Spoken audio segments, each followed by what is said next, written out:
Hey everybody, coming at you again with another movie review on our way to watching 100 movies this year. Sorry about the red cheeks and the puffy swollen eyes. I just got out of Michael, and I am absolutely glad. I mean, obviously, what it did to me. I'm absolutely glad that I ignored and disregarded what critics said about this film. And, I almost bought into it, and I was almost bought into it when I saw the trailers. I saw pre stuff, I guess, before they put it in. I wasn't buying Jafar Jackson's tenor as Michael Jackson with his voice. I'm like, oh, this is going to be a cheap imitation. But throughout the film, Jafar Jackson, well done. I bought it hook, line, and sinker. Emotional performance, the kindness of Michael Jackson, the childlike innocence of Michael Jackson. Um, Terrific job. Great tribute. Um, I've been thinking a lot about the film, and is it a good film? Is it a bad film? Or am I just wrapped up in nostalgia, right? Because I grew up in this era.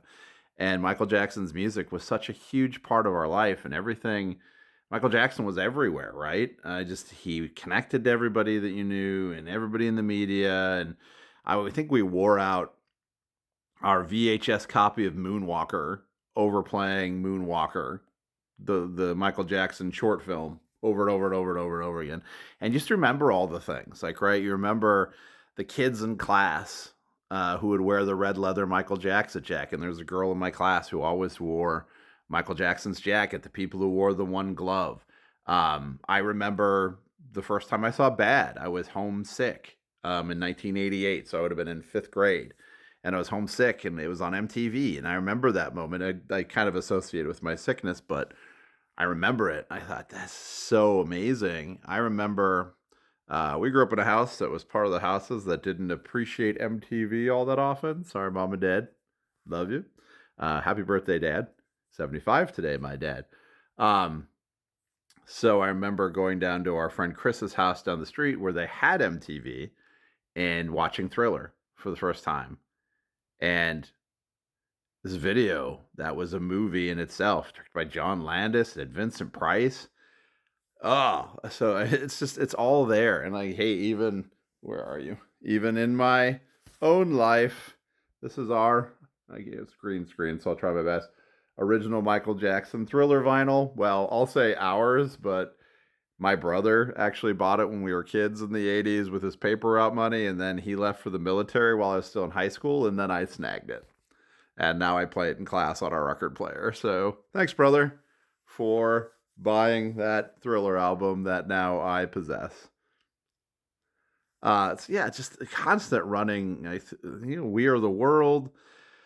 I can't even. It's you think about all the things Michael Jackson and Ryan White. He was such a good part of that life. And I kept thinking maybe that's what this is. Maybe I'm wrapped up in nostalgia, just like I was with the movie Lorne, the movie about Lauren Michaels that I just saw. Oh, Lauren Michaels, Michael Jackson. And then, oh, Mike Myers is in both of them. Mind blown. Um, and I don't know, just watching it, reliving the 80s, reliving all the clothes and MTV. And so maybe it's nostalgia, just like remembering kind of a simpler time in my life where Michael Jackson's music was just playing, right? There was, ah, yeah. And also, I was thinking about this today. So, part of uh, what a friend of mine does is actually, I did it too while I was with him, is interview former recording artists, rock and roll artists for his history of rock and roll class. And today we interviewed one of the original MTV VJs.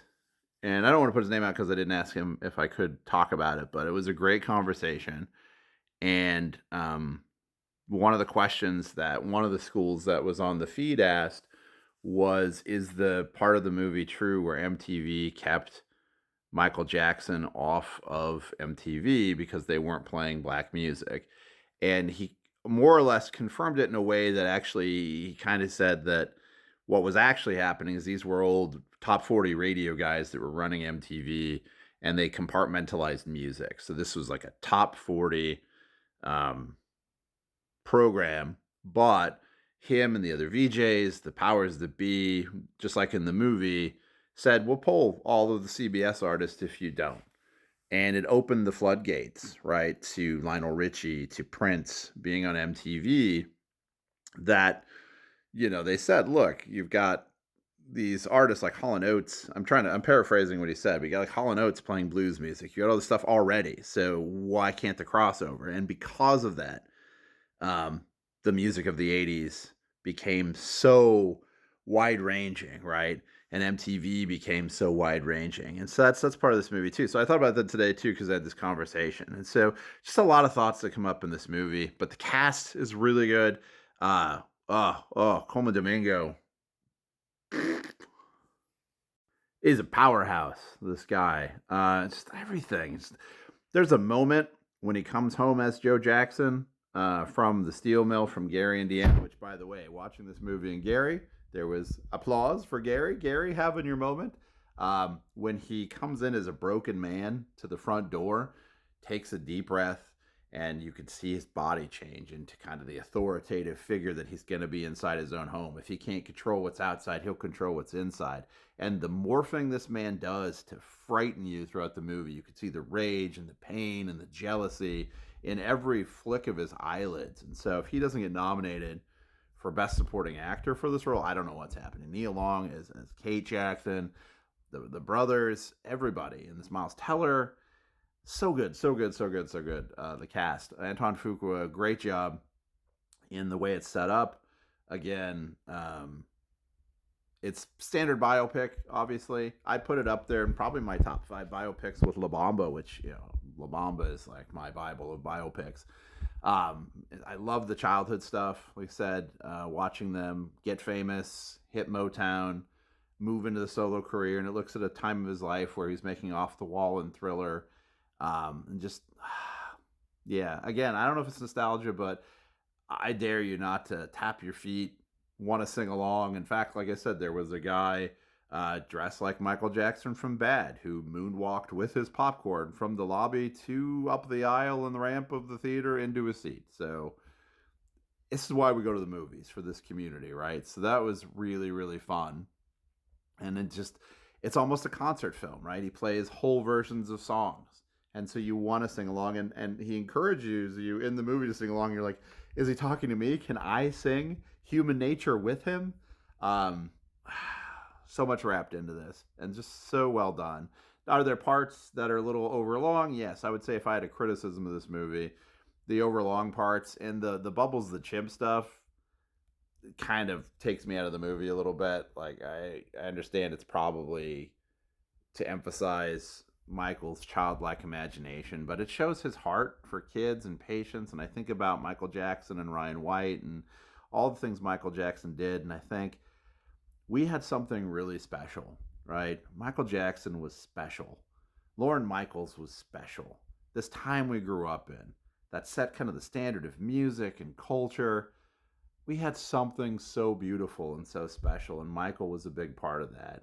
And I just kept thinking about, gosh, how much I miss his music and his presence and just what he meant to us as kids in the 80s. So if you're feeling that way and you want to see it, it's a stellar cast, it's a stellar script, stellar directing, biopic, standard biopic, but I'd highly recommend it, even for kids who didn't grow up in the 80s, but love, biopics and Michael Jackson's music and a good human interest story, rising up above, the problems in your life to try and help humanity in the process. We had a beautiful thing. Go see this